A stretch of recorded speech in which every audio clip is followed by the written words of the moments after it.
guest of honor, Dr. Numalji Momen, Honorable Deputy Speaker, Assam Legislative Assembly.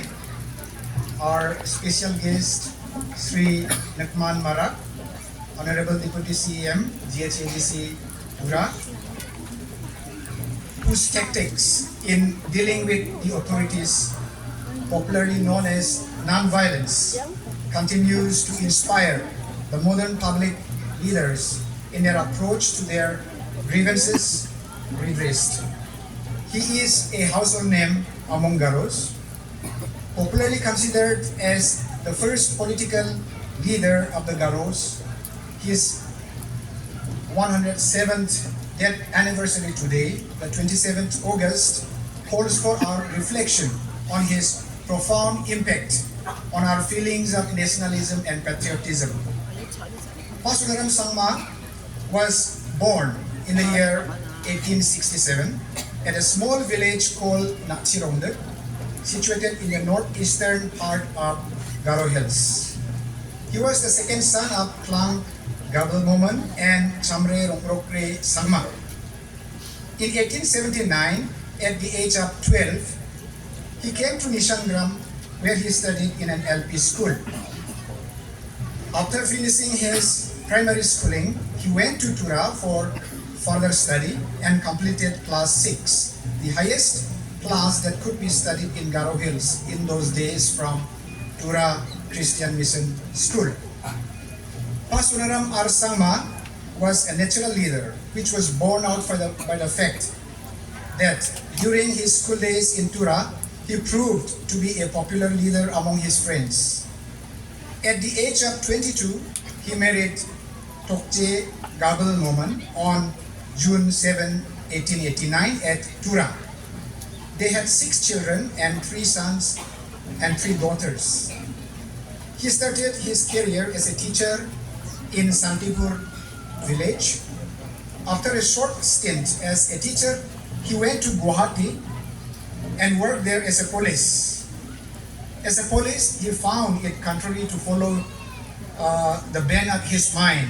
So he left his police job and came back to Tura and worked there as he worked there under the PW department as a road construction supervisor. He became a pioneer in road construction in Garo Hills.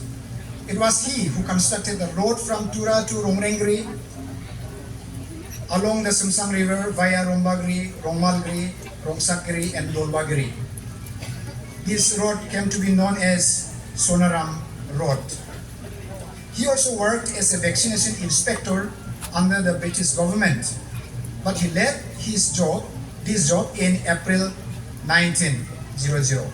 So, as to live with his wife at Salpara Romari village. Now, being free from the mandatory loyalty to the British government, he sacrificed his time and energy, if not his life, to fight for his people against the unjustified colonial policies, the oppression of the Zamindars, and the colonial order in general. The prevailing discontentment of Garos during that time was directed against the natural resource management based on expropriation and encroachment of Garo lands, reservation of forests, denying them their right even to collect forest produce, imposition of rent, forced labor, which is called as beggar system, and the infringement of the customary rights. The 4 famous cases that he took up and pursued to free his tribesmen from the control of colonialists and zamindars were: number 1, elimination of the beggar system; number 2, the restoration of reserved forests; number 3, the Habragat Pargana case; and number 4, the Nazarana land dispute. In 1901, he arranged a protest of about 700 people and marched from Habragat to Dolgoma Ghat. He and the ringleaders were arrested and sentenced to imprisonment till 1904. After the release, he resumed the agitation and submitted a memorandum to the Governor General of India. For the course of reserve forests in Garo Hills, Sonaram in 1906 submitted a memorandum with 1 lakh signatures to the Viceroy and Governor General of India. Thus, he brought together the Garos from hills and plains under one platform. Though Sonaram was not successful in all his missions, he was able to retain Nazarana Mahals to the Garos, made British agree to pay compensation if further forest reservations takes place. The bigger system may not have been abolished, but they agreed to change it to paid work. His claim on Habragat was not entertained, but nevertheless he established the fact with clear evidence that Habragat was once the property of Garos, which has been cherished till the present times.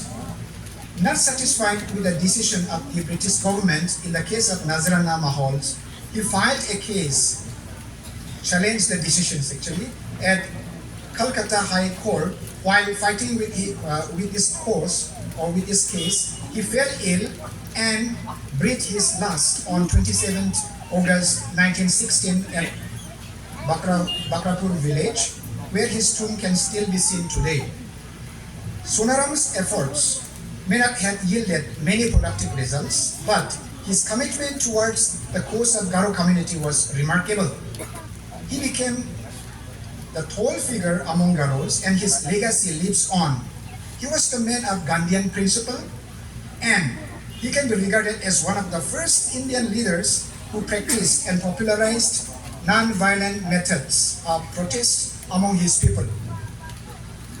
The strategy he followed to battle against the British was purely through legal, constitutional, and democratic means, by writing many petitions and submitting memorandums to the British.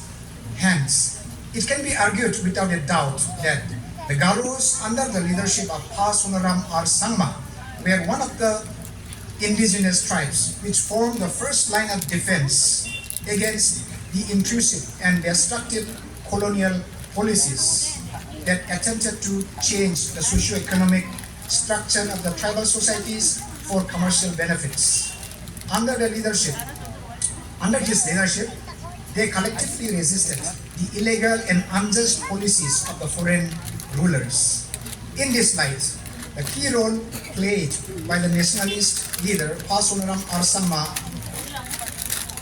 has been remarkable in raising the consciousness of the people about their rights, and it will not be out of place to say that he deserves a mention in the mainstream history books on Indian national movement.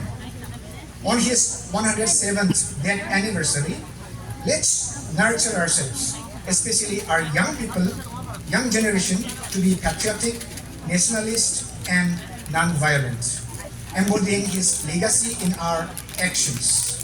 The greatest tribute we can pay as we commemorate this tall leader today is to live by his non-violent principles and strive to realize our rights through legal and constitutional means.